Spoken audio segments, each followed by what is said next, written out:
Welcome to episode 158 of the Wilderness Podcast. I'm your host, Dilz, and join with me today is Heartless. How's it going? Hey, doing well. How are you? Pretty good, pretty good. So we're getting close to being caught up, and it looks like we're going to be getting caught up in a couple more episodes. This episode, we're going to be recapping the news from October 2020. So this was a pretty big month. We got leagues that came out, Twisted Tales they teased about, the Rev Caves they talked about fixing again. I know me and Magpie talked about it last episode, but there's a whole whack of things going on, including some throwbacks. That's right, I'm talking about RS Bot, that classic, the Power Bot, RS Botting Power Bot websites. I don't know if you remember any of those. I sort of do, and I don't know why. I can't say I remember them, so. I remember them being all around. I actually... we'll talk about it afterwards, but I might have partaked in one of their services at one point. Oh, shit. Oh, yeah. We'll get into that afterwards. But before we get into all that good stuff, what have you been up to? So I guess when this pod comes out, bingo will be over. Well, almost certainly. Yeah, probably. Because it ends in 6 hours. So basically all week I just went full tilt on bingo. That was my goal. And our team, you were on my team, so I think we did quite well, actually. I don't know how the other teams are sitting, but I know we do have a lot checked off. Yeah, I'm pretty sure Magpie's team's doing well too. Every team sort of has been doing decently, but I think we have 4 or 5 tiles left. Just the tricky ones, really. And it's been quite successful for us, I would say. Yeah, it's sweet. So through bingo, I managed to get my first bludgeon piece, which was pretty sick. So I can start working towards that. I also I killed nearly 200 Sarah with a rune crossbow. Oh, wow. Which is pretty wild because I was going for that tile kind of all week passively.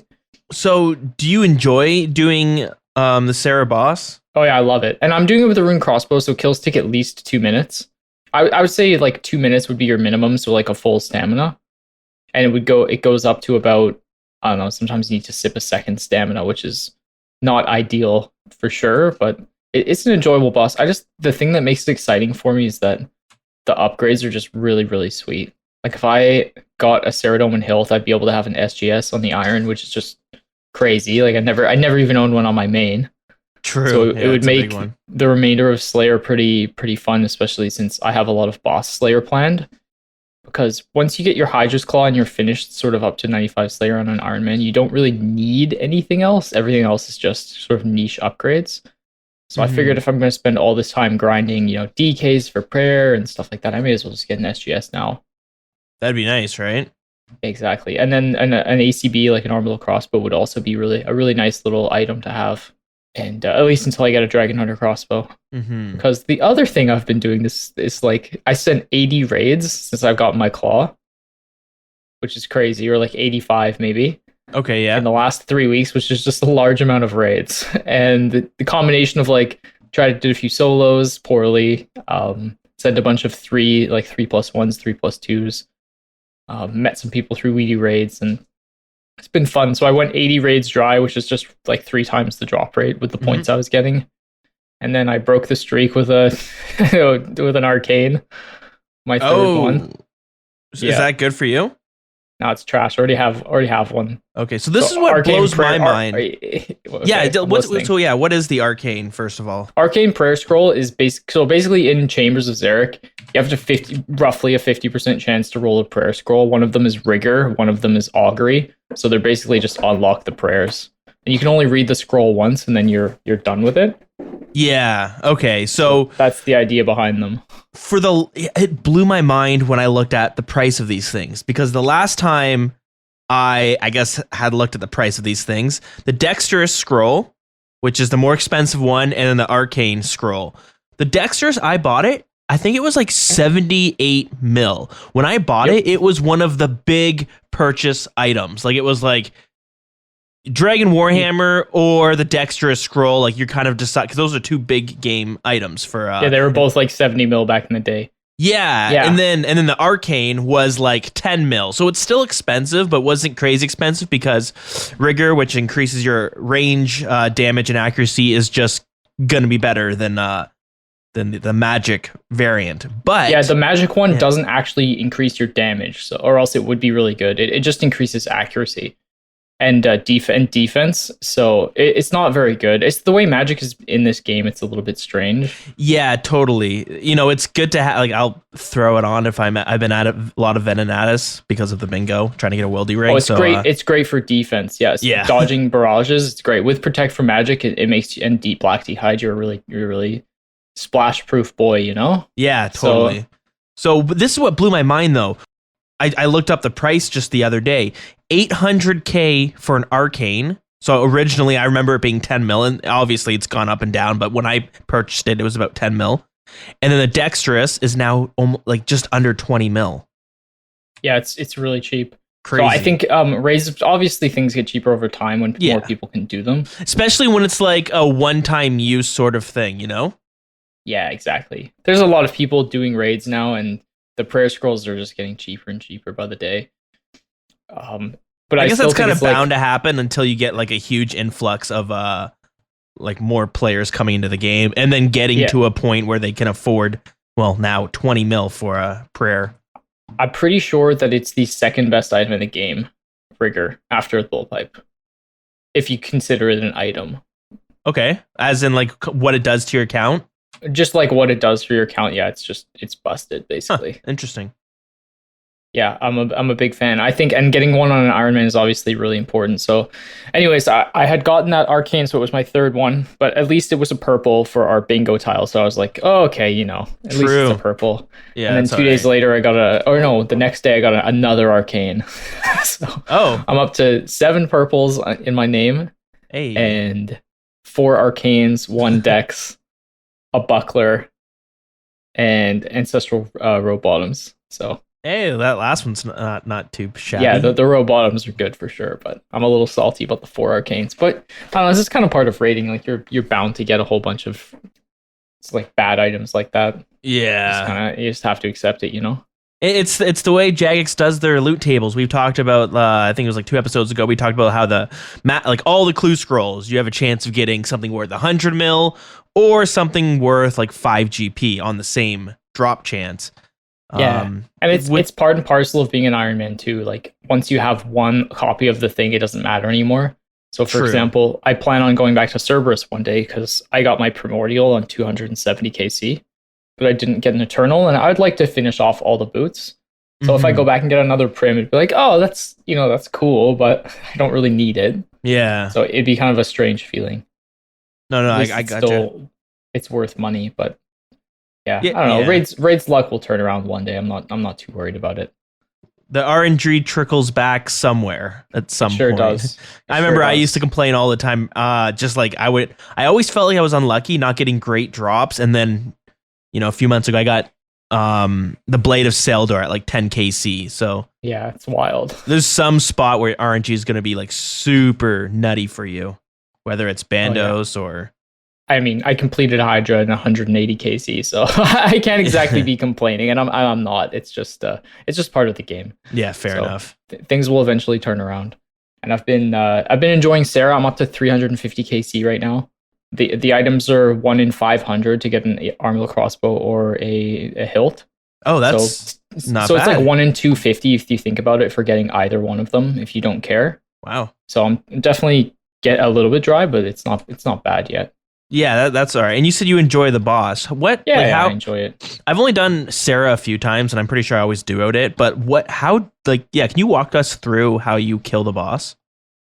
So basically, you take a toxic blowpipe and a Serp Helm so that you can, because if you hit, once you're wearing the Serp plus a blowpipe, if you hit a minion and it deals damage, it'll 100% venom them. Nice. Oh, cool. So yeah, that's right. I venom 2 of the minions. I venom the ranger and the meleeer, and then I put on my crossbow and my buckler, and I just start running around the room, and I hit Sarah on two sides on each wall. Mm-hmm.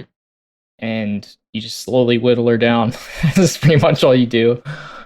Cool. There's not much to it. She never hits you, and the meleeer never hits you. And then since the rune crossbow sucks, like most people wouldn't be doing it with a rune crossbow. They'd be doing it with like an ACB or ideally with a T-bow. Mm-hmm. And then since she has such high magic levels, because all of her attacks are magic, like her specials, mm-hmm. you get she can you can just shred her with the T-bow because it's passive. With Okay. deals more damage to things with high magic levels. Yeah, if you're on like a T-bow rebuild, Sarah's a great place to go. Nice. Yeah, but it's fine. I don't mind it at all. It's just because the upgrades are so cool for my account and they're so niche but so powerful in their own way. I think it's been enjoyable for me. I hope I don't go like 1,000 dry for it. That would be not very fun. Yeah, it's no fun for anyone. But yeah, the Armadillo crossbow, it's like you don't need it, but when you have it, it's pretty damn cool. Yeah, it's damn cool. And I think they'd both be great for like niche things. So yeah. I figured, may as well just get them out of the way now and go back. Then I can just go back to enjoying Slayer and raids. I have to say, the Lance, since I've gotten the Lance, the points have been great. I've been getting so many points in chambers. It's the weapon is busted. Sorry, when did you get the Lance? I'm having a brain fart. I got the Lance about 3 weeks ago, maybe 4. No, about a month ago, I would say. It was a good chunk before bingo. It does feel super strong because I went ahead and bought a Lance too because I was doing a bunch of raids. And I figured, it may as well. I have like D claws. I have all these random weapons that are worth a big chunk, but I like never use them. I had the Internal Heart, which is great for Theater of Blood, but you mean the Imbued Heart? Yeah, the Imbued Heart. Yeah, the 32 mil mage item. yeah, it's 32 mil. Yes. Yeah, I also have one of those. It's very nice. Mm-hmm. I got spooned that pretty early. It's a great item once you have it. It's one of those niche things. Like once you have it in your account, it's like it's nice to use everywhere. As an Iron Man, that's awesome that you got it. Like even getting, I think getting any wildly spooned. Like it's you only have like a 30% chance to get it on your way to 99 Slayer. I think the average is something like 30 million Slayer points to get an Imbued Heart. That. So I got mine at 88 Slayer. Mm-hmm. Unfortunately, right after I was finished Zolvar, but I mean, you can't complain. No, yeah. And I was like, man, why is this item so expensive? Because I'd never had one before, and then now that I had one, I obviously wasn't going to sell it. I just started using it all over the place, and it's just got so many good uses. Like, for example, I would take it in my inventory to solo Zammy, because it would give me plus 10 mage, which would help me a lot with mage defense. So it would usually help me get an extra kill, stuff like that. And it's a cool item, man. Yeah, it's nice to have. Like as an Iron Man, that's like amazing to get, especially because it's so rare. So in order to even unlock it, you need to get the Slayer points for superior Slayers, right? Slayer monsters. Yeah, you can't really farm it. That's the real problem. Yeah. Like if you let's say you're an Iron and you really want one. I know Raichu in our CC right now is like basically maxed, and he's looking for an Imbued Heart.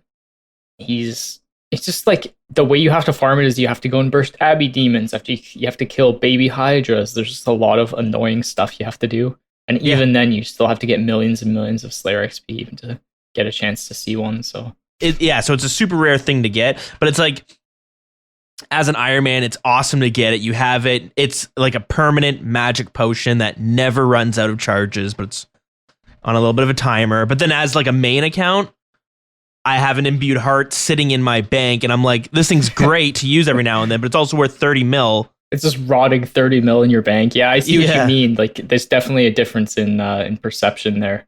Yeah, so I'm like, I'm just gonna throw it. I'm gonna sell it. Buy Dragon Hunter Lance, and then you notice it kind of, at least it feels like it chunks so much harder than a whip.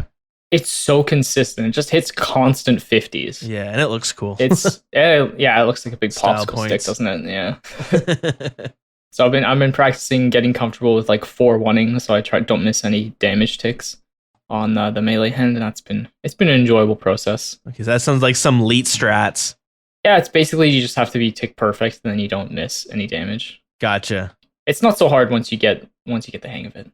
Yeah, it's a lot of things in this game. It's like it's like flicking between two minions. Like it's very overwhelming at first, but as soon as you like just slow down and take a step back and watch the animations of the monsters doing the attacks, you can be like, oh, I pray magic here, and then I pray range there.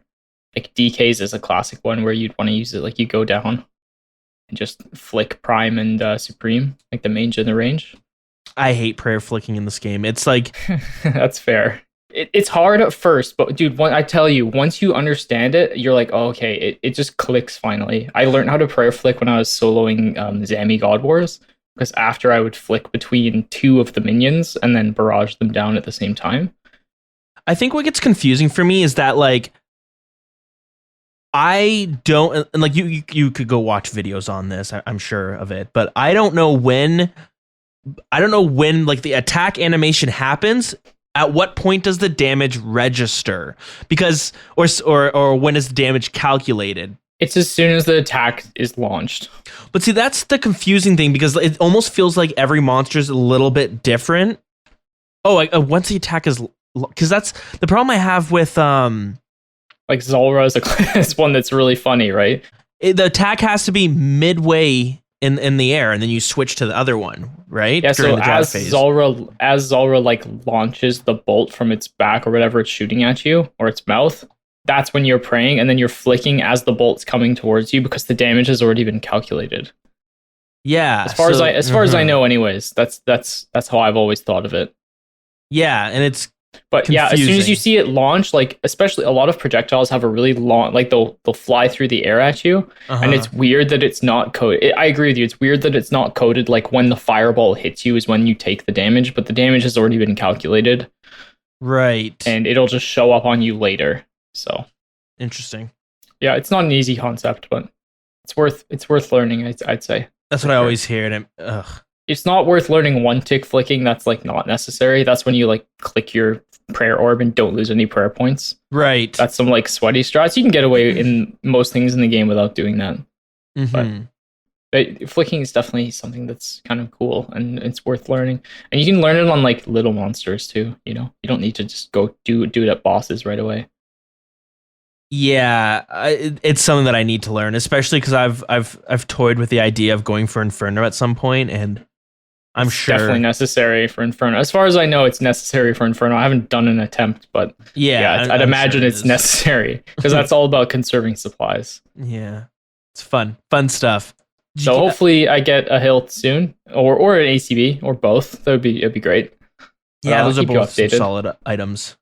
But I'm back to work on Monday, so I'll be playing much less than I have been currently.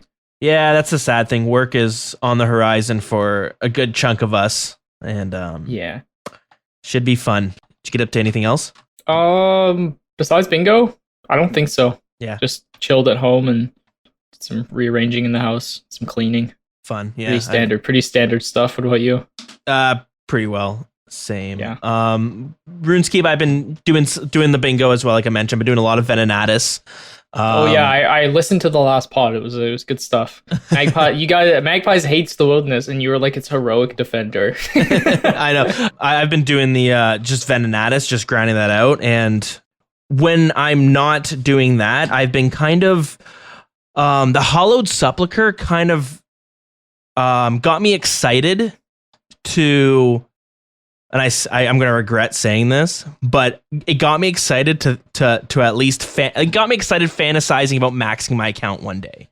Cause I was looking at my stats, and like, you know, my lowest stat right now is construction at 84. That's pretty, like, I'm not too far off. I'm really far off, but also not far off at the same time. Yeah. I think when you're looking at maxing, you have to look as a main, you look at how much money you have. Mm-hmm. Look at the slow skills you have, so like mining, agility, rune crafting, and yeah, that's how I sort of start to plan it, because construction is a really quick one. It's a quick one. It's expensive and it's not very fun to do. But there are, of course, there's alternatives to training everything. And one thing I'll just go back to make a side note of, I had someone message me on Discord. Sarah Jane messaged me because we talked about Mahogany Homes and how it was released last episode, and it as cool as it was, it seemed a bit like me and Magpie couldn't figure out what corner it was trying to fill. But Sarah, anyway, so Sarah made a great point saying that Mahogany Homes is like the best way to train construction on mobile, because training construction on mobile is so slow because you need to hold down for a couple seconds to open up the menu in order to remove and rebuild furniture, whereas Mahogany Homes is a simple click. Yeah, I never thought about that. There are a lot of mobile only players. So yeah, I saw someone post on my Facebook recently, and it was somebody I went to high school with, and I know he used to play RuneScape in high school. But anyways, we hadn't talked since then, and they posted about playing RuneScape or something, and I was like, oh shit, I play RuneScape as well. And we were talking, and he said like he came back because of mobile. So there's a lot of players that like definitely came because of mobile, but there's a lot of people who play only because of mobile. And Mahogany Homes is a really, really cool minigame, in my opinion. It has good experience. It offers an alternative to people who can't afford to do expensive construction methods. And it's also great for Iron Men as well, who don't necessarily have a lot of cash, like pure cash on their account, but they have enough to, you know, want to get their construction up. I think it's a great alternative for people.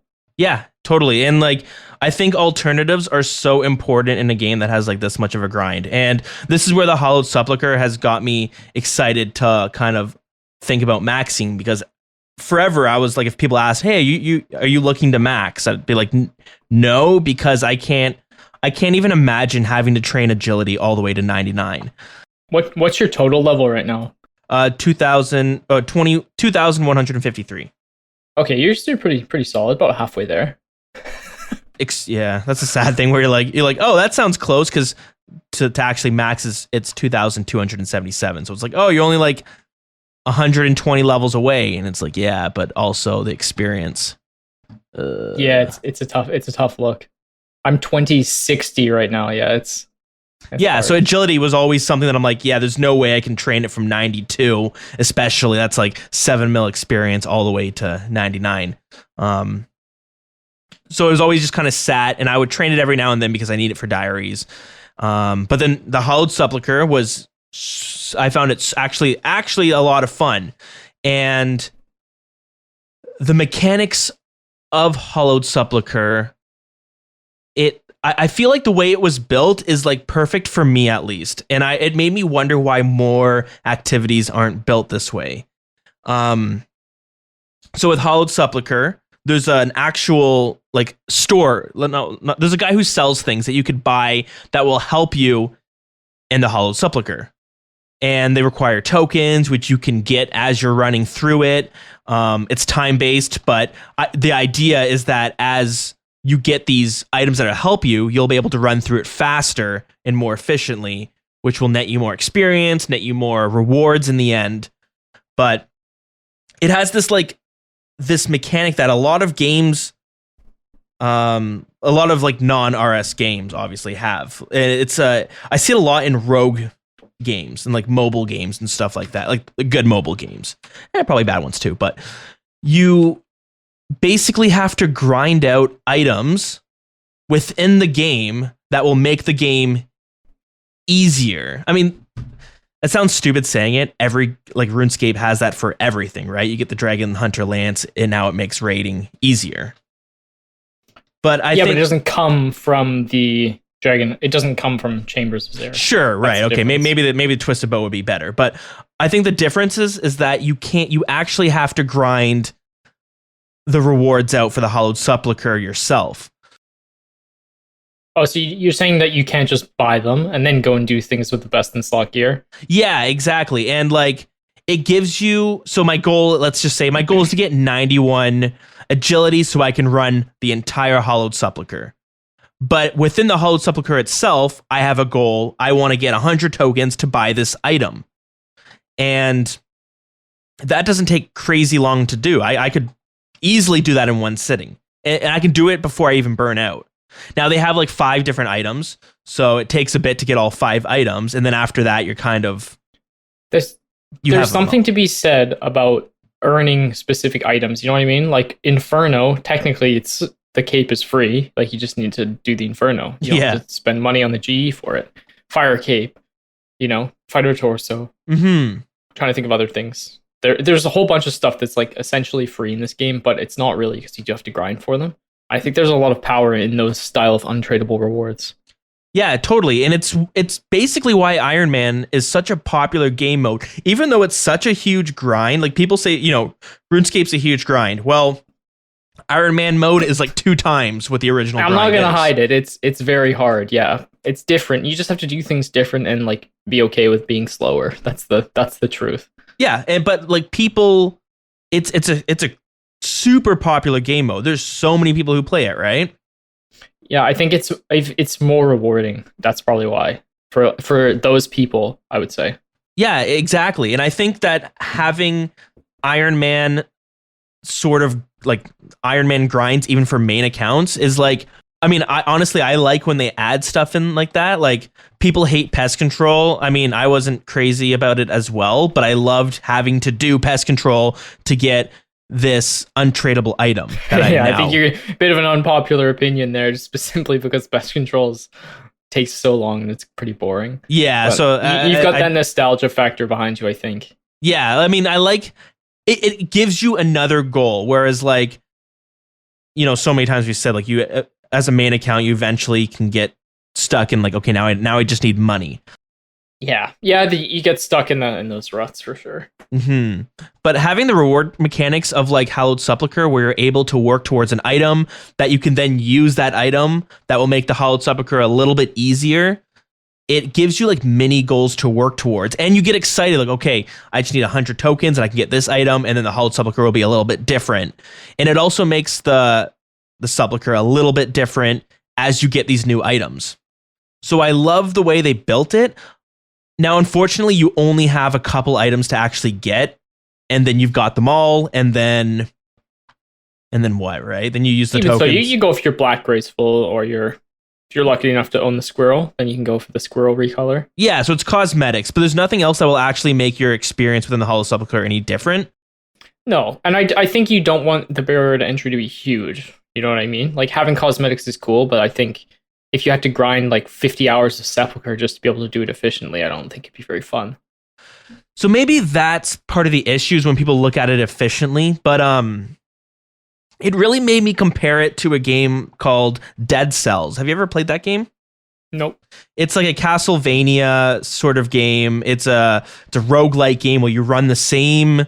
There's like four stages. You get as far as you can, and then when you die, you start from the beginning again, but you kind of collect tokens, which you can use to unlock new weapons that become randomly given. Like they become part of your arsenal that you randomly pick up as you progress through the level.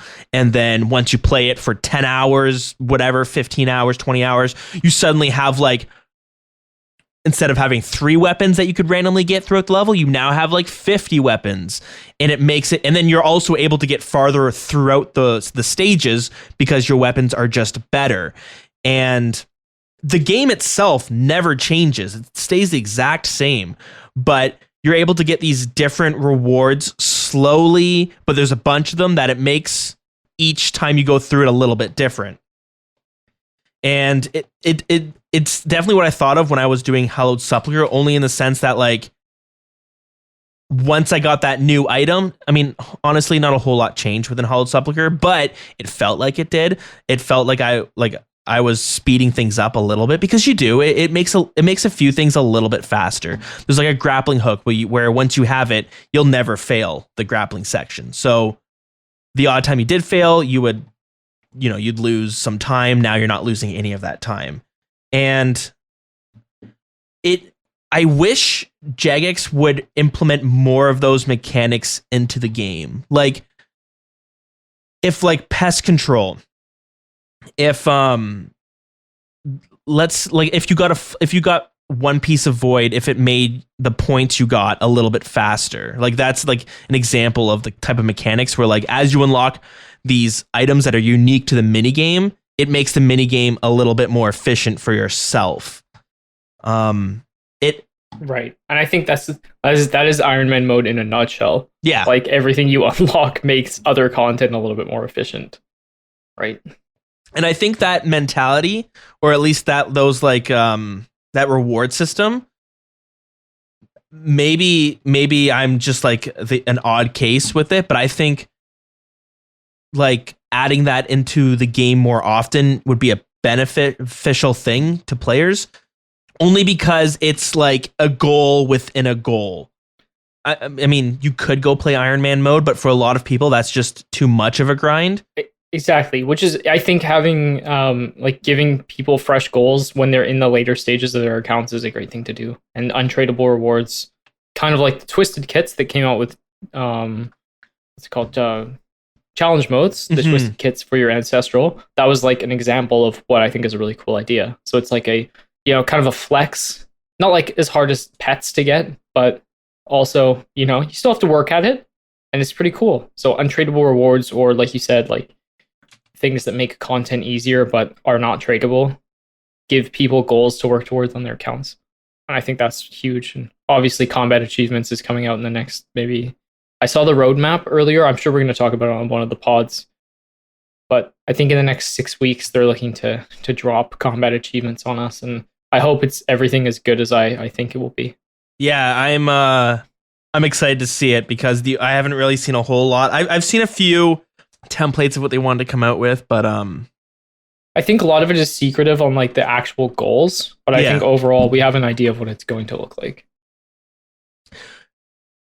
I'm excited to see what direction they take it. Because I wonder if it's going to be like every combat achievement's going to be like kill the boss 1,000 times. I'm sure there's going to be some of that, but I think it would be really cool to see like time-related challenges, like beats all right. There is going to be those for sure. So that's exciting because like speedrunning and PB type stuff is pretty popular, and people like to do that. So why not give us achievement diary for it? Yeah, totally. I think that's a great idea. And I think they tested it out in leagues too. Like can people do Vorkath under 45 seconds if anyone actually unlocked Fremnik? Right. There was things like that. Yeah, it makes sense. So I think that was a good testing ground for them to try ideas in the main game. So we'll see how that goes, I guess. And maybe it'll bring this tiered reward system within other content out, because just doing a Hollowed Sepulchre, I was like, man, if they had this for more activities, I think I would be more excited to train them. Like if Pyramid Plunder, you're able to get like something from it that would help you in Pyramid Plunder, I think that would give me a little bit more motivation to run it. But sure, you get the Pharaoh's Scepter, but it's worth like $1 million. So it's so rare. And people are only buying it for the player-owned house to make the altar, or people are only buying it because bots they have want to. Just destroyed Pyramid Plunder. What's like that? Any value you used to get from it it's been destroyed by Twitch Prime bots because they just rush the chest on the first floor, because every chest gives you the same chance of getting. Yeah. Every golden chest is 1 in 1,000. Doesn't matter the floor to get a scepter, which is part of the problem. Instead of scaling up for higher thieving levels. So bots just run the first floor and then leave the pyramid, and then they just, farm scepters. And people just make like hundreds and thousands of bots that just do that. It's So I mean, I've done a bit of Pyramid Plunder as well, and just recently, I should say, and yeah, you do see a bunch of that, but yeah, scepter's 2.4 mil, and it used to be like 7 mil. So get your cult altars now, that's for sure. Yeah, and now's the time to do it.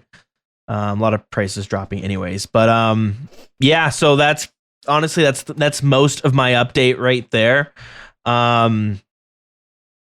It's the Hollowed Sepulchre, and I was like, you know what, I wish the shop system was in more mini games, but I also wish Hollowed Sepulchre had more items to sell, because I'm already so close to finishing it, and then it's like, okay, now I can recolor my Graceful again.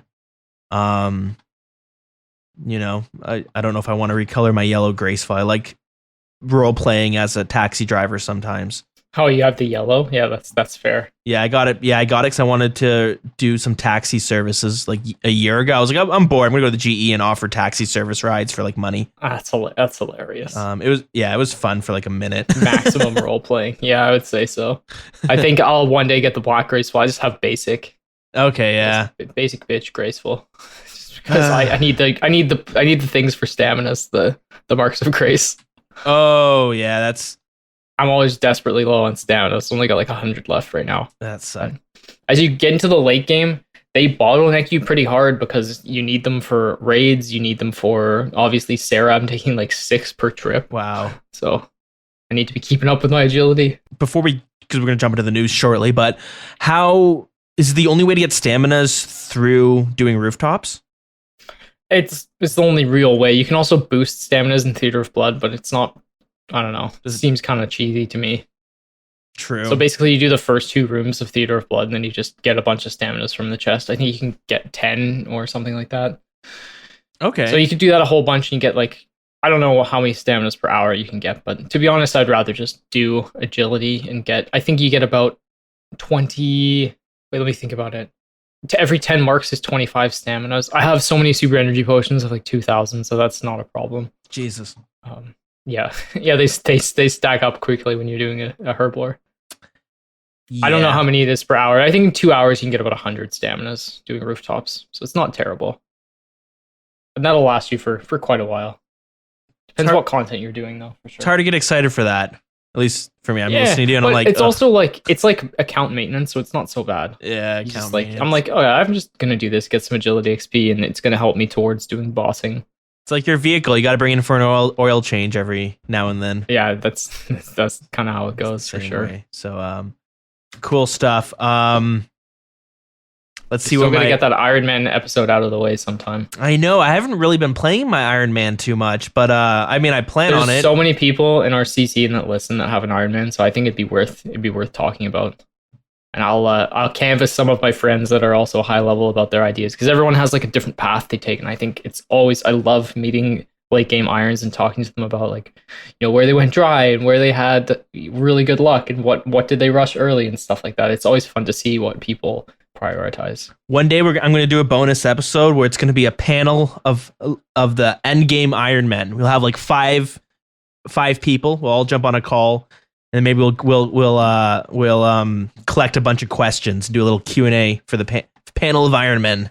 Yeah, definitely. I think it'd be really cool. As the game's changed, the mode has changed too, and how you can play it. So I think it's great. Yeah, that sounds wicked. I'm excited for that. All right, news time. We are going to be starting off super strong. This is a notice from Jagex saying, RS bot and PowerBot sites to be shut down. So they say, we pleased to inform you that those 2 sites will be shut down permanently and be permanently closed by midnight on October 3rd. Then they say, we take zero tolerance approach both in and out of game with bot users, developers, and gold sellers. Simply put, we will never tolerate cheating in our game. Today follows on from our removal of the Arcus and Bogla gold selling sites in 2019. Those of you who've been with us for many years will know that we have been fighting bots and cheaters for a very long time. Whether it be we've dealt with them, whether it be with the removal of the Wilderness in 2007, the bot nuke day in 2011, and to the introduction of bonds and our more recent efforts to bring third-party clients in line. We are forever committed to going the extra mile in tackling cheating. Basically, they're going to continue working on this, making sure there's no cheaters, but they say they'll always be in the shadows. I'm paraphrasing, but you know what I mean. There's a lot of shadows in RuneScape then. There is a lot of shadows. So I teased about it earlier, but I wanted, this reminded me of my botting experience. I was a filthy botter at one point. Wow. Okay, so here it starts. It all starts back in the year of mid 2000s, maybe early 2000s. LimeWire was where you downloaded everything, even though you weren't supposed to, and it was really not a good idea to do it. But you know what? 12-year-old me was like, it's so easy to download anything. I can type in music and it's there, probably mislabeled, but it's there. There's movies that will probably be in really terrible quality and probably have a lot of virus that come with it, but it's there. And also, if I type in RuneScape bots, there are programs I can download on LimeWire. Boom. So I went ahead and would download these programs, which in hindsight might have been why my grandma was always saying these video games are slowing down my computer. And then I would argue, like, no, that's not how it works. But maybe not the video games, but maybe the viruses that came along with some of the programs that I would download. Anyways, it was this botting client that was just like an overlay, and you would click. Honestly, it was just a glorified auto clicker when I think back to it, but I remember it didn't work at all, and it worked like super terribly. And it couldn't wood chop a tree for shit. But at some point I stumbled across the RS Botting website, RS Bot, or maybe it was PowerBot, where there was a ton of different scripts for different bots. And at this point, I'm a little bit older now. I have a bank card that I can use to purchase stuff, and I have a job, so I have a little bit of money. And I ended up purchasing the script for a fletching bot. I don't know why. It's not like fletching was ever an issue that I needed to train. But I got a script for it. And I thought it was going to be another program like the LimeWire program where I just click a button and things would start clicking, but it didn't happen. And I don't know what happened, but I pissed away like $80 on this botting client. Disappointing. And I never figured out what I basically just gave someone free money, and then I was like, wow, I'm too embarrassed to admit that I don't know how to do this. Here we are today. So don't bot, kids. Yeah, don't bot. Don't. You'll just get scammed. You'll scam yourself too somehow, but it'll ruin the game for you as well. Like if you come home and you have 99 wood cutting, it's like, well, you didn't achieve that, so. Oh yeah, there's if you want a bot, just download one of those like idle clicker games, like Cookie Clicker, where it's literally a botting game basically. Or there's a game called Melvor Idle, I think it's called. Have you heard of this? Nope. Okay, it's literally... The closest skill to real botting in RuneScape is farming, because you don't really have to do a whole lot. Oh, yeah, true. But yeah, if you do want to like get your idle itch on, the game's called Melvor Idle. You can get on your phone, and it's also a web client, but it's an idle incremental game based on RuneScape. When I played it, it's like, wow, this is almost RuneScape. It has every single RuneScape skill. And you go ahead and just click it, like you click wood chop, and it'll wood chop for the next 8 hours. It's kind of fun to have on the side. But yeah, anyways, that's my little botting adventure. It didn't go well, and that's when I learned there is no easy road. Luckily, I didn't get banned because I didn't actually have any botting clients tied to my account, but I did lose $80 or a bunch of money, so that's unfortunate. Do you have any botting stories? No, I think I downloaded an auto clicker once when I was like really young, and then I left it running all morning alking, and then I was like, wait, I'm gonna get banned for this, so that I wouldn't turn it off. Yeah, it's tricky. At this point, I'm like, you know what? Bots are such a such an integral part of the game's economy at this point. I think if we genuinely removed every bot from the game, there would be big trouble, economy-wise. Yeah, I could see that.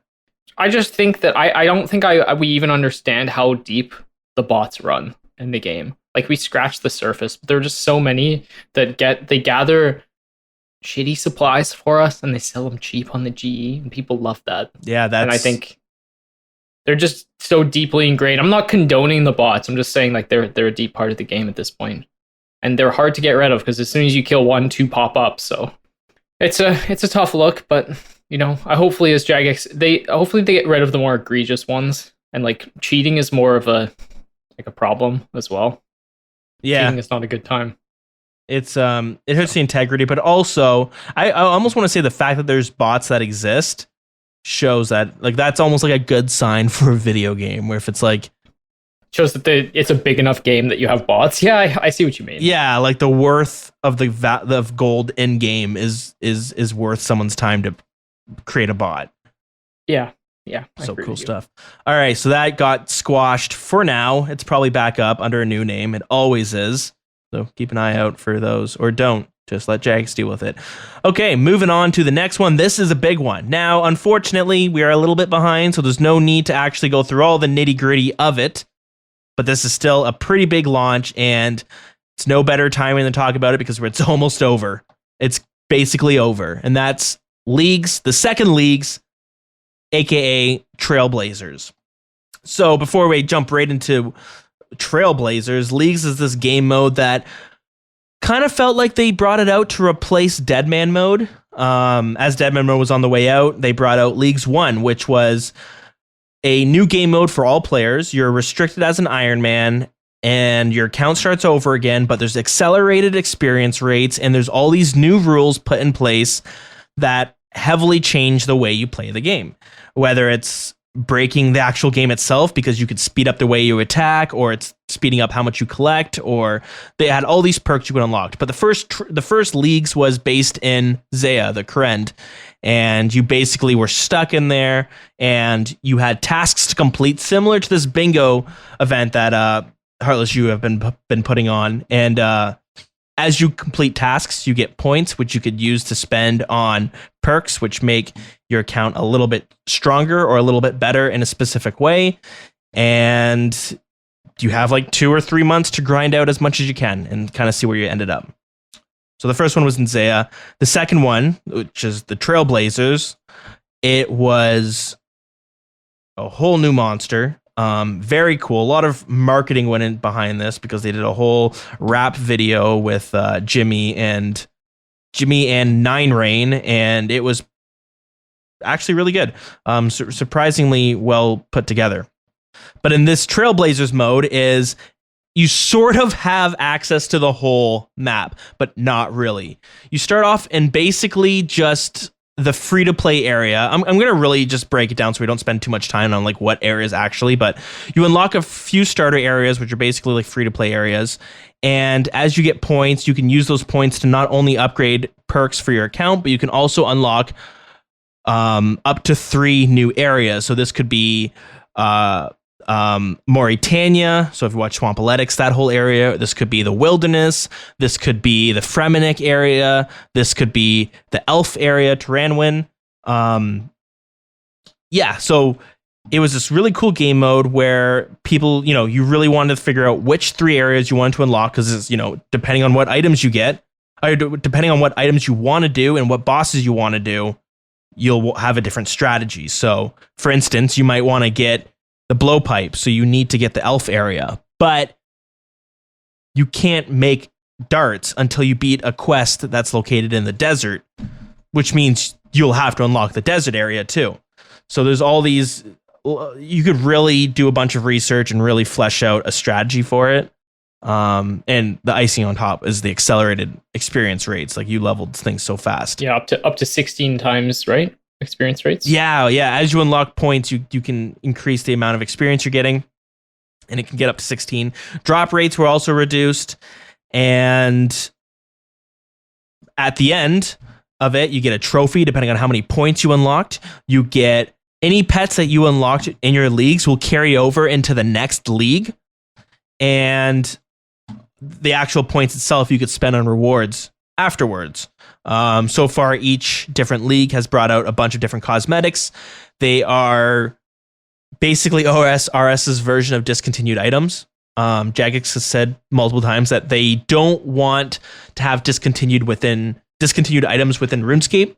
But they were polled originally with Twisted Leagues to be untradeable, but the community is like not interested in having discontinued items, so they are tradable, the rewards. Right. Okay. So you do not have to play Trailblazer to unlock the Twisted Horns, for example. Yeah.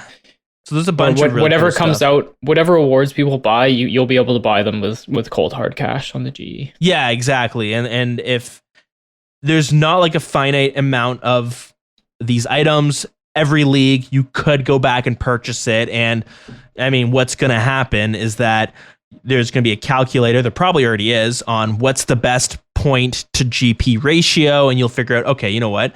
I have all these points. Let's buy these items, sell them, make as much money as possible. And the reason they don't want discontinued items, and what I mean by discontinued, is that there's a finite amount of that item in the game, and there will never be an increase. If anything, there will only ever be a decrease as people quit, as people get banned, as items just disappear off the ground. RuneScape 3 has this with party hats, Santa hats, Halloween masks, pumpkins, Easter eggs, Disc of Returning, and I'm sure there's a few other that are specific to RuneScape 3. And as time has gone on, some of these items are worth like 15 bill. Wild amounts. Insane. Yeah. It's crazy how much they're worth. And that is horrible for the economy, so there's no need for those items to belong in the game, in my opinion. Yeah, no, I agree. It's They're cool just thing. Joke cosmetic items as well, you know what I mean? Like they're not even that cool.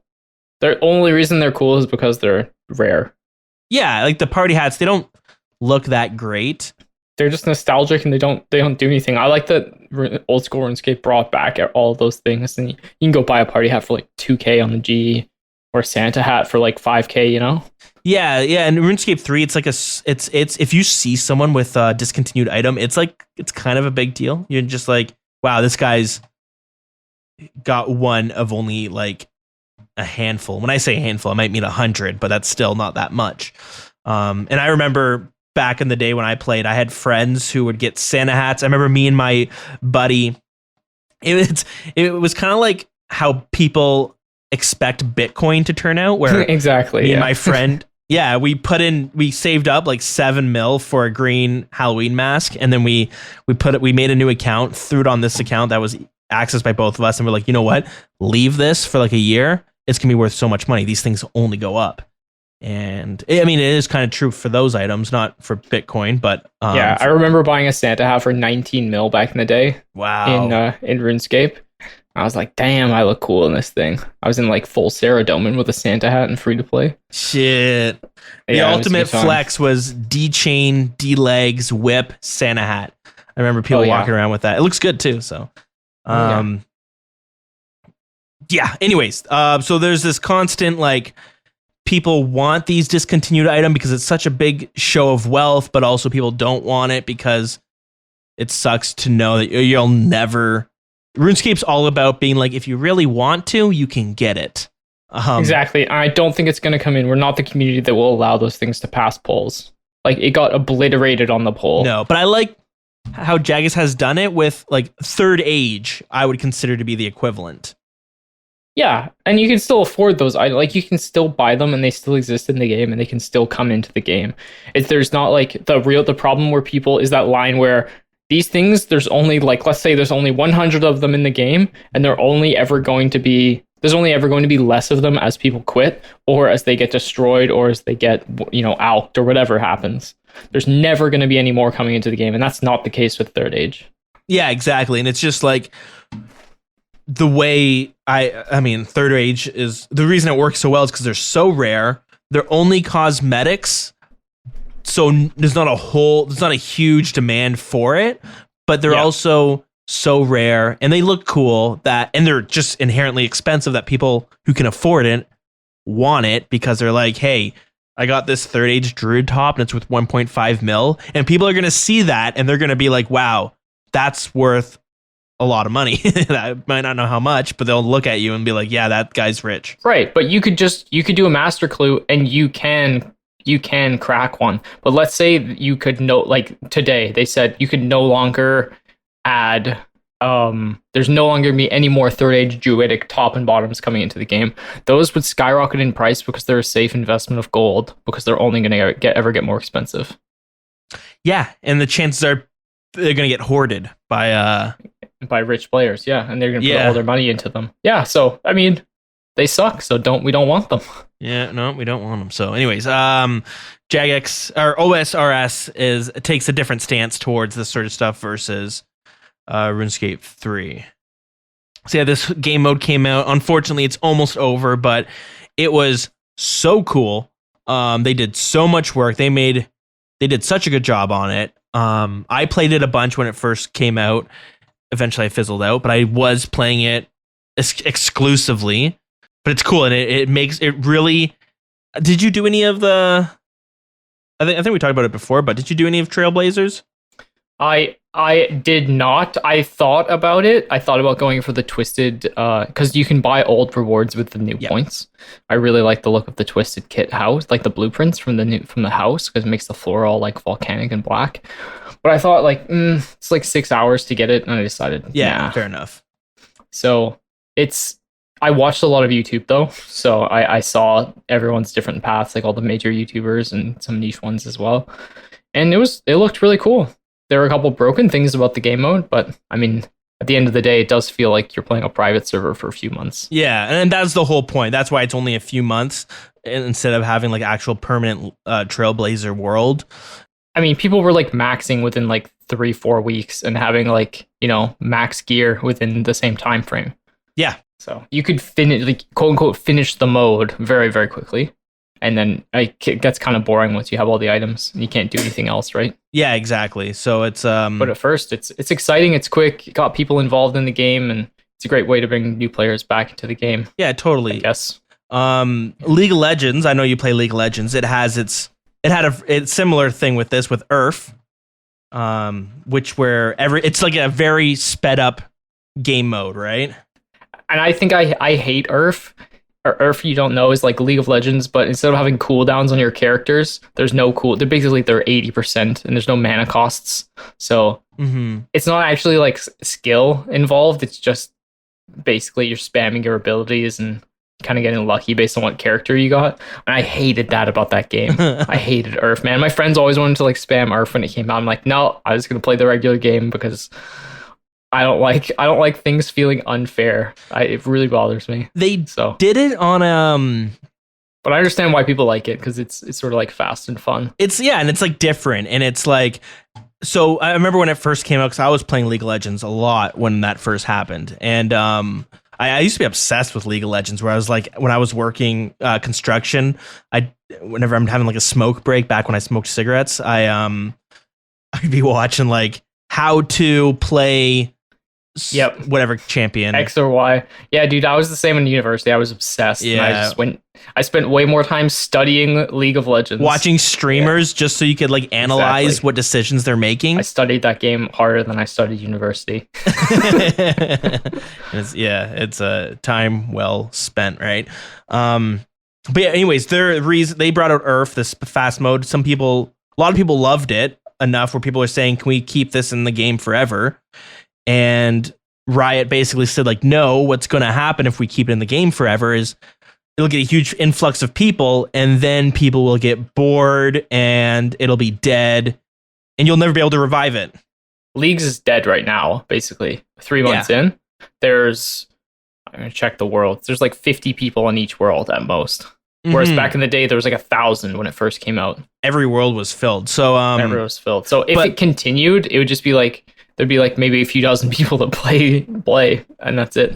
Yeah, it'll be like how the Dead Man mode permanent worlds are, where there's only ever like 50 people in it. But the reason I didn't play Leagues is the same reason I hated Earth mode in League of Legends, and it's because it felt like I was wasting my time on something temporary when I would rather just be getting better at the main game that I already loved. So I already loved League of Legends. So I was like, well, I'm just going to play ranked solo queue and just get better at the game rather than wasting my time playing Earth. And the same thing goes with RuneScape. I'm like, I would rather just play my main account and work towards all these, wild goals. Like let's say I did play Leagues for 2 months. I wouldn't have completed Hydra. I wouldn't have gotten like 100 raids in. I wouldn't have been able to play bingo, all this stuff. So yeah, it felt like a waste to me personally, but I see how people think that it's still fun, and I appreciate that. Yeah, I think that's what was important about League and important about Earth, where like when it shows up, people who have already been grinding hard, getting a little bit burnt out, they can go, hey, I can still play this game that I love. It's just a different version of it where things are more... Yeah, it's fast, it's fun, broken. It's exciting, you get big drops really quickly, your account progress is huge, you can test out Iron Man mode, there's all these different things. Yeah, and you get a theory craft, different strategies. Exactly, it's a new way to play the game. It's not a real reflection of Iron Man mode, but the best thing, in my opinion, that came out of Leagues was that God Wars Dungeon finally got looked at, because the main players were like, oh, I hate when people crash me at God Wars Dungeons. Like, oh, well, welcome to my life. That's been happening forever, and I've barely even grinded God Wars Dungeon. It's one of those things where it's like, you need to... Everyone was trying to do bandos, and they couldn't because the people would crash each other. Last Recall was disgustingly broken. Probably the most broken single unlock you could get on your account. Yeah, perk, yeah.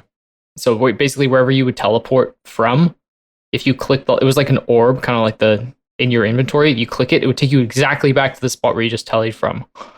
So if you were at Bandos, you could kill Bandos, telly out to wherever. Like let's say you telly to the monastery, and then you immediately telly back into the Bandos room. Disgusting. Yeah, there's a lot of nutty things you could do with it. Anyways, but finally we're getting instance God Wars Dungeon for Iron Man, and it's an integrity change, which is amazing.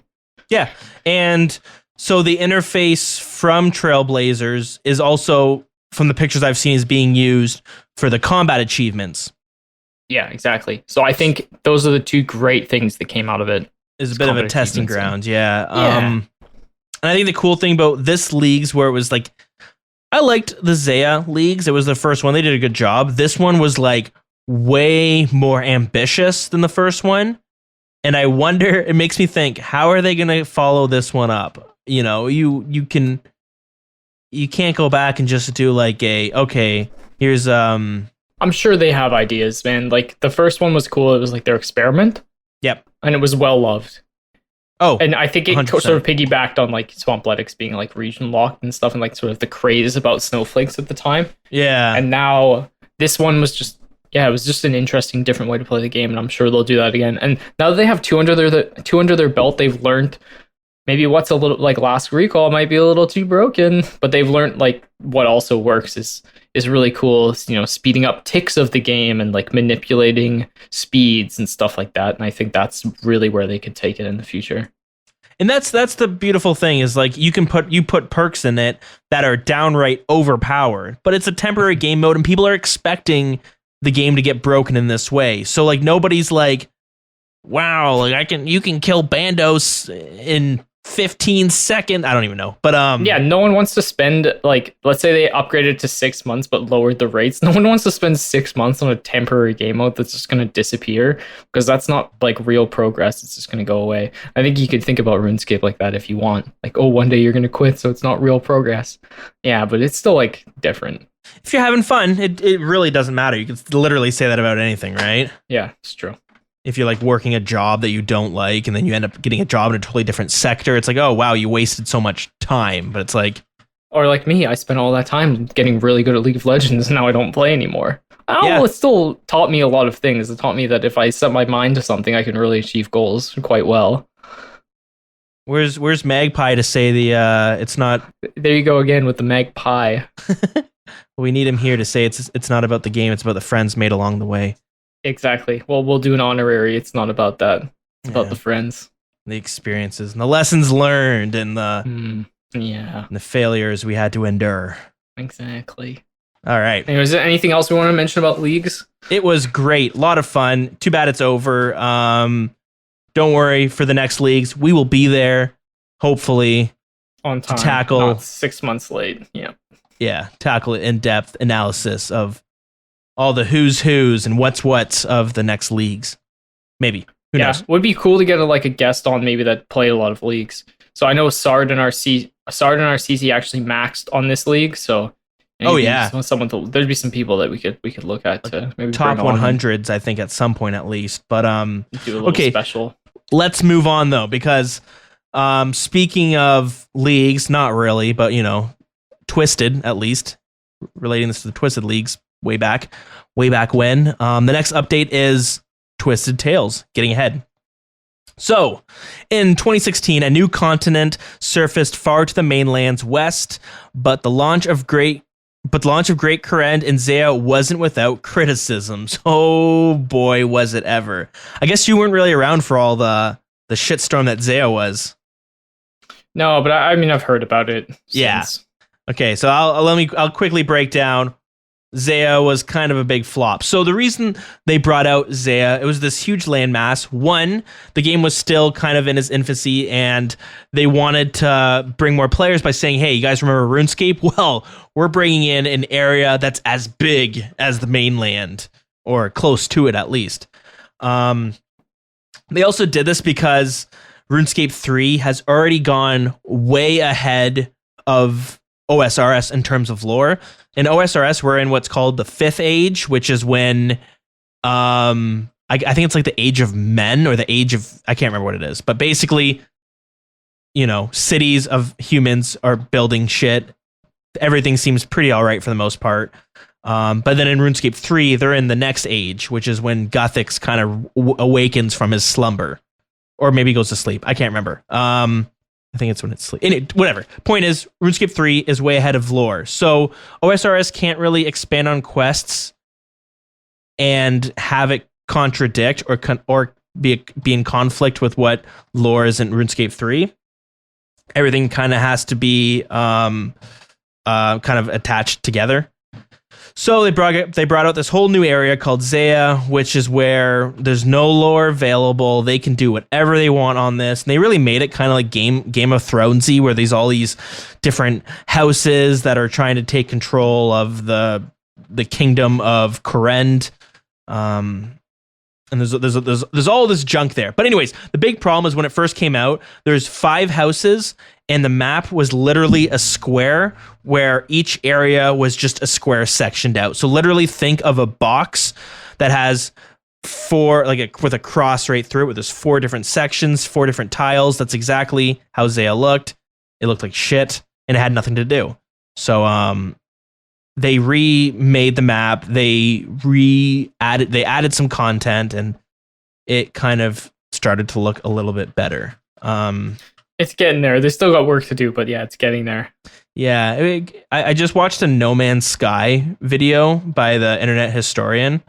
Zaya was it was similar to how No Man's Sky was released, but since then it's been updated and it's good. All right, but a big issue was there was activities to do, but the questing was kind of like wasn't really even there. And they've slowly added quests since then, but it's been 4 years. It's been like 5 years now, and we only have a handful of quests. So this is them kind of tackling that. All right. So there's a brief history of Zaya. So they say here, it is widely noted that the continent is lacking quests, lore, and other narrative content.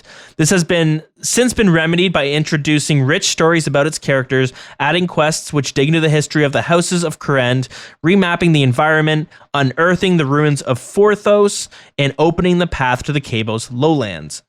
The Great Korend Quest series will continue in 2021 with a kingdom divided, in which you can expect to uncover even more of Korend's dark history. But before then, we want you to offer you some interactive world-building content. Gillinor's story is rich and vibrant. It spans thousands of years, has borne witness to countless massive battles and the rise and fall of gods, heroes, villains, kings, and queens. There are epics aplenty, but among those are stories of everyday folk. The people doing battle, worshipping the gods, falling victim to the violence, ordinary characters living in the extraordinary fantasy world. And that's where we wish to begin with the first of the Twisted Tales. So getting ahead is the first Twisted Tales. In this short quest, players encounter Gordon and Mary, 2 troubled farmers. Farming does seem to rank high on the list of most troublesome professions in Gillinor. Guess that's a joke, but I don't quite get it. Who ask that you bring back the head of a beast that has been terrorizing their land. However, things become complicated when the beast turns out to be headless. What? Is this the Halloween event? No, I don't think so. It's a pretty funny quest. Have you done it? Yep. It takes like 7 minutes. What? Okay, yeah. So it says here you need 30 crafting, 26 construction, and you need the ability to defeat a level 82 monster. Spoiler alert, the rewards are 3k coins, 4k crafting, 3.2k construction experience, and access to a new tannery in the Cabos lowlands. Tell us about the quest. Gives like low level players a reason to go over and check out the Cabos lowlands. Maybe take a little glimpse at the farming guild, which is really cool. It's like a giant greenhouse. Definitely a nice little quest. You just have to kill the beast, and then you're like, oh, but it doesn't have a head, and the guy's like, well, you gotta make me one. So then you have to like make a fake head. It's pretty funny. Oh, interesting. Gives you a reason to go and check out that sort of farm town area and poke your head into the swamp down there too. Oh, cool. Yeah, there's, like this is just another quest that seems as an introductory. So right now we have, was it the client of Korend? We have a quest. So we have a quest where it first introduces you to Zaya. Then we have a quest that introduces you to the houses of Zaya, how there's 5. You need to collect signatures and you gotta check out the Dark Altar, blah, blah, blah, blah, blah. And then we have a quest, one quest each for each house of Zaya, which, if I remember correctly, they're all very easy, and they give you access to like a teleport to that area. Yeah, they're very easy. They boost in the favor, so you don't have to do chores for them. The writing's not bad. You can tell they're going for a much more serious vibe with Kourend because it has, you can go read up on the history and there's all these like rebellions that happened. There was a some sort of like not plague, but they have like a plague that killed all the crops, and you had like this huge famine that hit the Kourend and all these people dying. Like it's got some really, really cool, I guess, history notes. I say notes because the quests are just really small quests, and you know they're building up to a massive Grandmaster quest because they have so much content that they have planned for it, but they're just kind of sitting. Right. Is Kingdom Divided Grandmaster? No. Do you know? The one that's coming out this year. I think it's coming out in March or something. Surely it's going to be a massive quest because I know they're taking months to release it. It comes with like a whole rework of the Arceus spellbook. The official difficulty is experienced. Oh, so it's not even that hard. I was expecting like it to be Grandmaster, or they're definitely going to do a Grandmaster there eventually, and maybe release some huge content with it. So from what they've kind of teased about and why they've brought it out, Zaya is going to have like crazy quests. Like that's the the reason they brought it out so that they could work on quests completely fresh. So there's you have the Kingdom of Kourend, who's at war with the Kingdom of Varlamore. I think they have a ceasefire right now, but if you look on the map, at some point, look on the map, you'll see what we're talking about. You go over to Zaya, look directly below it. It's all going to be like it's all blacked out on the map, but you can see that there's definitely landmass being cut off. And that's supposed to be the Kingdom of Varlamore, which is... Yeah, below Mount Quidamorton, which is Raids 1. Yeah, so I'd imagine they're going to just expand this eventually, right? Yeah, and it's going to be cool. When they first pitched Zaya, they mentioned they had all these 4 like ideas that they're going to bring on. They've since released, I think, all of them except for one, and that's called the Colosseum. And the Colosseum was supposed to be something that you could compare to the dueling arena. But they haven't said anything since. This is going back in 2016. It's been like 5 years. For all we know, it's been scrapped. But maybe it's just sitting in. It's supposed to come, and the Colosseum is supposed to be at the Kingdom of Valamore. And what I hope it is, I hope it's arenas. I hope it's like 2v2, 3v3s. Yeah, it'd be kind of cool. Yeah, 2v2s, 3v3s, maybe 5v5s. That's how I always pictured it, that it would work out well. That's exactly how World of Warcraft does it. 2v2s, 3v3s, 5v5s. And it's like a perfect balance where I think in RuneScape it could make for some cool strategizing where you could have 3 people, all with different attack styles. Obviously, you might want to tribrid a bit, but you might have somebody who's on Ancient, somebody who's on the Standard, somebody who's on Lunars. You might have somebody who's maybe he's dark bowing. You might have someone who's using a rune crossbow. I don't know. I think arenas would be an awesome idea. That's what I hope comes with Varlamore. So that's hopefully it lives up to whatever hype Zaya. Well, I mean, I actually do like Zaya. They've brought Zaya into a really cool spot. It's much better than I imagine it used to be, for sure. And they continue to work on it, which is nice to see. They're not just ignoring it. Yeah, exactly. So at some point there will be some giant Grandmaster quest. I'm almost like 100% positive there, but how long is that going to be? Who knows? It all depends on what's going to bring in more players, I guess. Who knows? Maybe having another Mauritania update is on the horizon. Oh yeah, that's exactly what we need. More Mauritania. Yeah. Yeah. Mauritania can take a break. It's the desert and Zaya. That's all that needs to be. Yeah. Basically, the desert is definitely the next big one. I think most people are like on board with that, so I'd expect that to be the next update. Mm-hmm. All right, moving on to the next dev blog. We had a Halloween event that happened. I did not actually complete this. Did you? Yep. How was it? Halloween event. It was pretty fun. There was like some jokes. You have to go I think you had to clean this guy's room or something. Can't exactly remember. I just kind of blitzed through it, but it gave you the headless head. So basically, It's this thing you wear item, and then it removes your head. It's pretty gruesome. But yeah, it's funny. It's fun. Yeah, it was pretty quick little event. Next year, if anyone hasn't done their Halloween event, go ahead and do it. You will unlock every reward from the past Halloween events. All right, but moving on, a little event that they had done that I read about and then immediately never saw anything about it. I don't know if you're the same way. Maybe it's just because I don't go on Twitch too often. But they brought out, what was it called? Prime Plays Last Man Standing. So they said, we've previously partnered. So this is interesting too, because way back when, years ago, Jagex Old School RuneScape did a partnership with Twitch. People hated it. People lost their minds. And they were like, okay, you know what? You guys hate partnerships. We will take a step back and we won't offer partnerships. It's because they gave early access to a Halloween skin, which was the purple skin, if you were a Twitch Prime member. People didn't like that. And rightfully so, because that could get a little wonky. You'll have to go back and listen to whatever episode that was. But it seems like they came out with an idea of how they could do partnerships without pissing everyone off. And here's one of the ways they did it. So they've partnered with Prime Gaming, formerly known as Twitch Prime, to bring you membership time, of course. So if you have your Prime Gaming, I guess, is that what it's called now? If you're a Prime member, you can get a free month of RuneScape, and that's where all these bots come from, right? You mentioned that earlier. Yeah, if you subscribe to Amazon Prime. Yeah. So what people do is they just make free trials of Amazon Prime, then get the subscription, then make bots. That's what they do. Yeah. It is what it is. But they've been doing that for a little bit now. Nobody really complained too much. People might bitch about the bots a bit, but I guess it's kind of temporary. But yeah, so they've done this new thing, which is a little bit different. So we now want to expand from just offering membership, and they want to bring something more, a series of just for fun events that you can join by linking your Prime Gaming account to your Old School RuneScape account.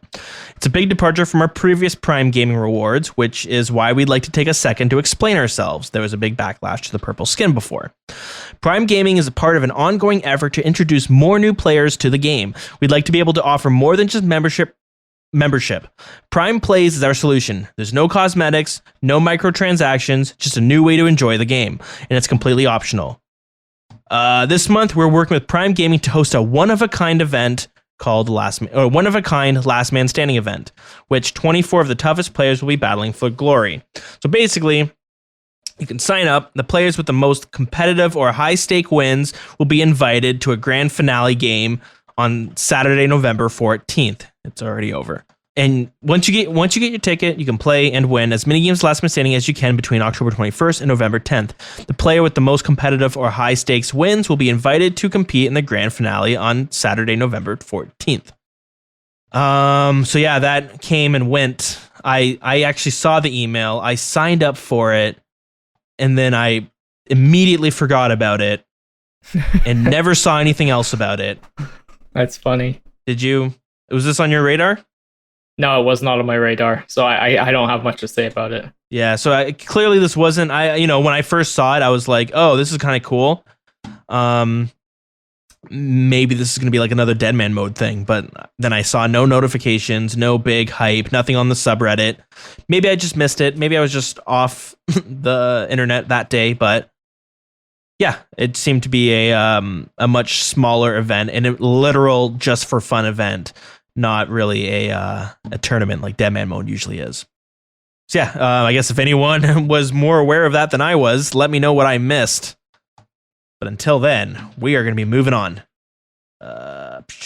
Okay, so they made some changes to the Rev Cave, which is fitting since we talked about all the kerfluffle last episode with, well, Heartless, you weren't there, but me Magpies did.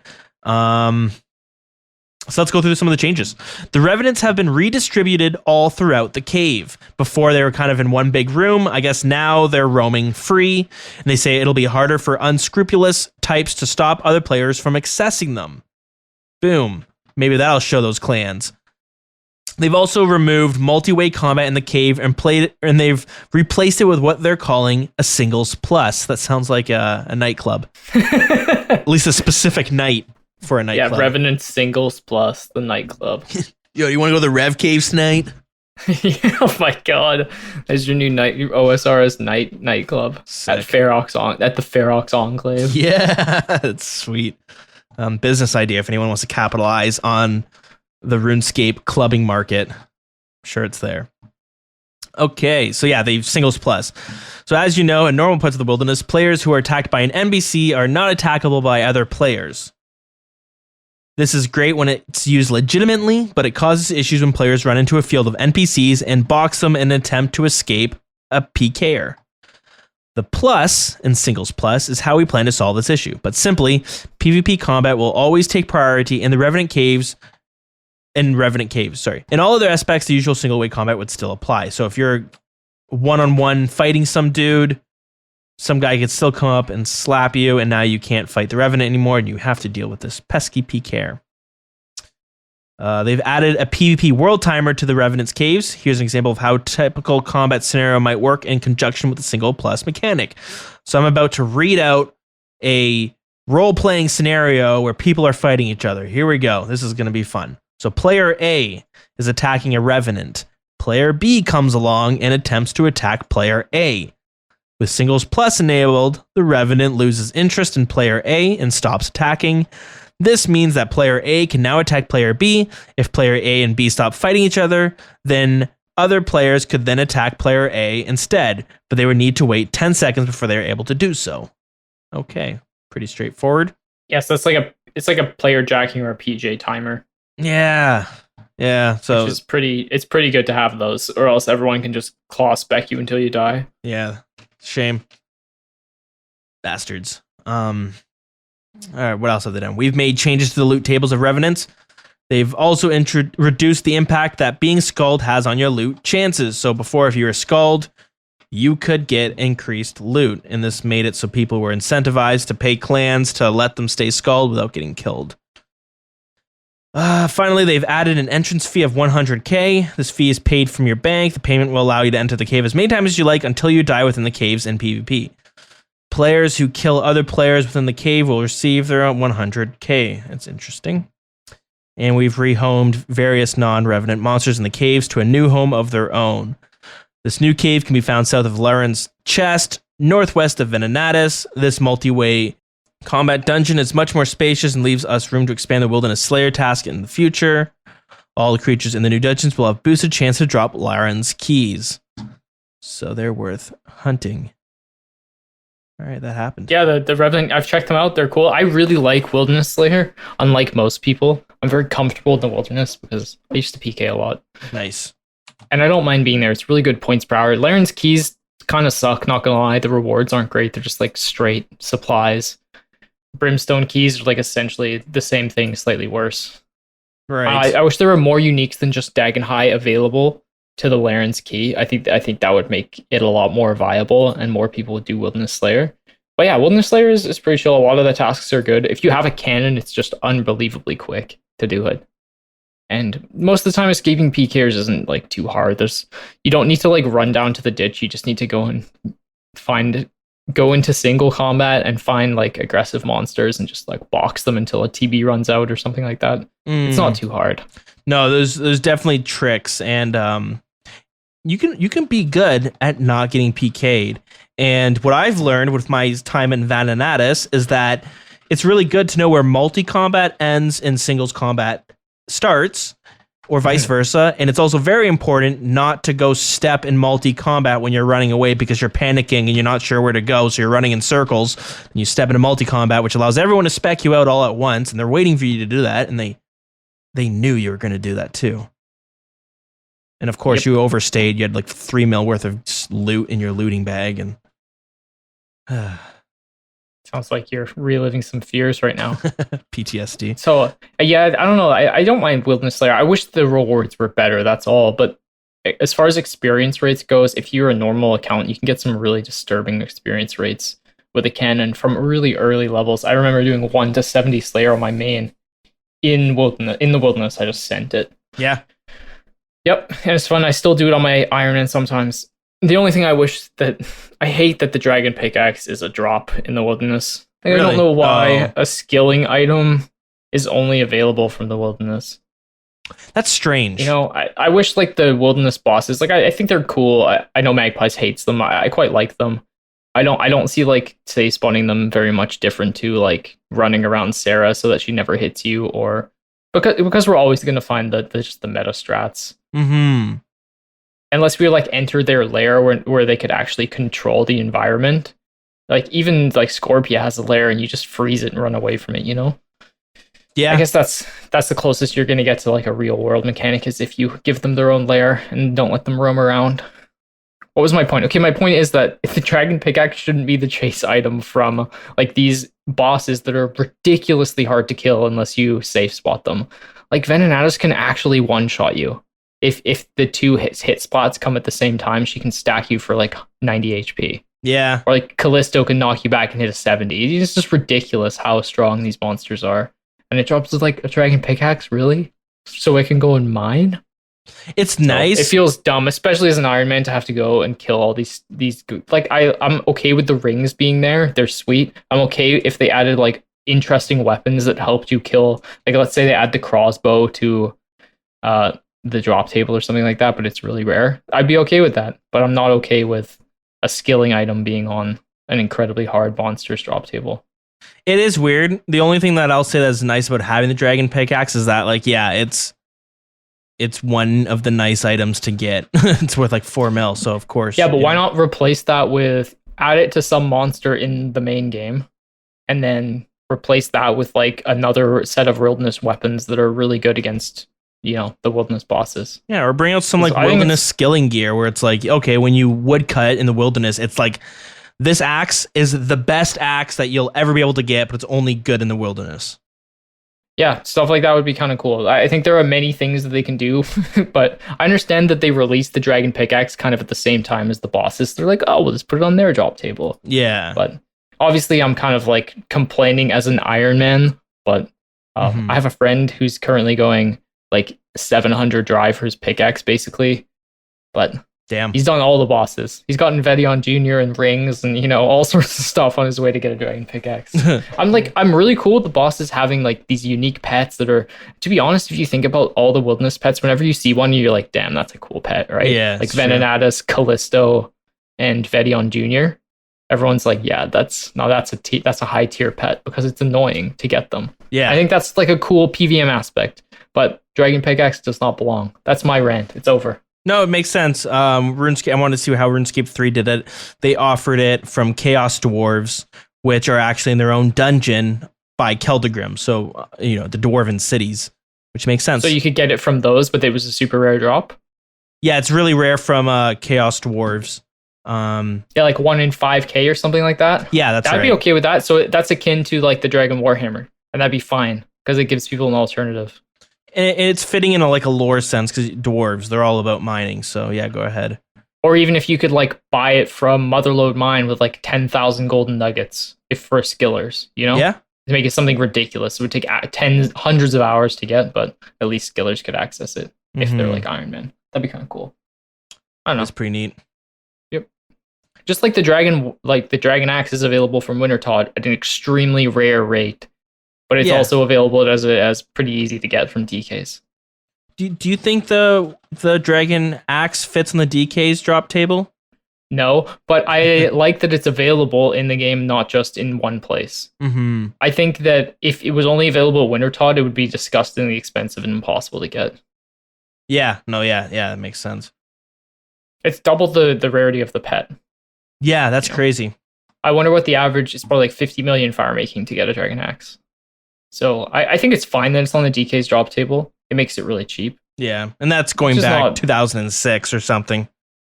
I mean, does the dragon pickaxe really need to be that expensive? Like, I think it should be a little bit more widely available. Like, yes, it's used at Guardians, and that's like it's probably its best use because it adds huge DPS at raids. But I'd like to see it available through a skilling method. Even surprisingly and it'd be really expensive. rare And as well. Yeah. You know what? As you said, I think maybe this is due to raids, but it definitely jumped up. I remember it being like 1.5 mil years ago, and then for some reason now it's as high as it is. So I don't know. It's like 5 mil. Yeah, it's gone up to like 6 or 7 in the past too. It's an expensive it's item. It's annoying to get. So yeah, Oh boy. Yeah, I wish they would expand the drop table of those minions and add some new things to them that make PVM a little bit more, like, you know what I mean? Like that make those bosses specifically better. Yeah. That'd be kind of cool for me. Kind of like they did with the Revenants. Also, another thing that I find annoying is I'm speaking as an Iron Man, so this is obvious bias here. I really think getting an obelisk in your house is cool. And if you're a main, you can just get one for like, you know, a mil or something like that. Yeah. But getting like 4 or 6, I can't remember, it's either 4 or 6 crystals that are 1 in like 3,000 from Revenants, it's just not a viable option. So I wish those were a little bit easier to get to. Because if you're going to leave clue scrolls in the wilderness, it's nice to have an obelisk in your house. Yeah, people like to just have their maxed out house, right? So what if they added those to the drop table of the wilderness bosses? Oh, they should. Why not, right? Maybe like a 1 in 400 rate or something. You know, it doesn't even need to be high, but just gives like irons a reason to grind it. And it seems to me silly complaining as an Iron Man to like make content around us, but I mean, they've kind of moved away from that model. Mm-hmm. So the wilderness needs to look at. I don't know, have all the answers, but it seems like it always does, and it never will. Maybe one day we'll have to see. Revenants were really, like, I understand why they put them in, like, to bring PVMers in to make a lot of money, and then people could also PK to kill the PKers, and it's kind of like a cool circle that they're trying to create there. And then really good PKers can show up to kill the bad PKers, and that's where it gets interesting for me. Yeah, that's like I've been while I was doing Callisto this week. There's a guy logged in. He had his pet with him, Toxic Staff of the Dead, a Vernic Defender. He had full Arams on, Serpentine Helm, Blood Fury. I was like, oh my god, this guy's scary. And he froze me. And then I said, uh-oh, I'm about to die. And he's like, oh, you're an Iron Man. I'm just going to leave you alone. The dude was like just hunting other PKers, trying to make money, you know? Like clearly a high quality player. He doesn't care to like steal my rune crossbow. That's kind of a rare encounter, but that's the sort of like food chain that they want to happen. Like good PKers kill bad ones. Yeah, and it's a little rare, but also, I mean, if two teams log in, I saw it all the time in Rev Caves. Two teams would log in and they'd say like they're not gonna like, let's just kill the PVMers. True, so they go like, no, fuck, kill these guys. They probably got so much loot on them. So that's kind of what they're hoping for. Rev Caves was unhealthy because of the gold farming. That's really what it was. Oh, totally. And like people are just straight gold farming, and it was controlled by clans, and like no one could go there. Regular players could no longer go there. So they really need to avoid that in the future. Yeah, that was the issue, but you know, we can move on. You guys ranted about it last week. I know. It's funny. There's always so many issues, but when I even just talk about it, I'm like, man, the wilderness is probably one of my favorite spots in the game. It's got such a cool vibe to it, where it's like, you know, all these and even from a lore sense, there's like ruins everywhere. There's just like the only people you're gonna see out there is like bandits and like, you know. Yeah, and it's kind of risky and it's exciting. I do like the wilderness too. I think it's fun, and it's very RuneScape, you know? It's very classic. And I think it needs to stay there in some form, but we can't expect it to be like it used to be, and goddamn does it need some updates. Yeah, it's but at the same time, I feel like it being like a barren wasteland does help with like the kind of image that the wilderness should be, where it's like, you shouldn't be bumping into life every 5 seconds, but also you should bump into life. No, exactly. Yeah. Like I appreciate their attempt with Rev Caves to like rejuvenate the wilderness and bring like a really, really good moneymaker to it. But what it degenerated into was just clans and gold farmers taking over. Yeah, and definitely. That's not what we want. It's not healthy. So we all saw it as a problem when they brought out, what was it, like 200 dragon legs was a drop? There's some wild stuff going on in the wilderness. Those early Rev Caves were broken. Yeah. Yep. Oh yeah. But we can move on. Next we're going to talk about is the volcanic mine. Briefly, they've raised the cap from 65,000 to 2 million.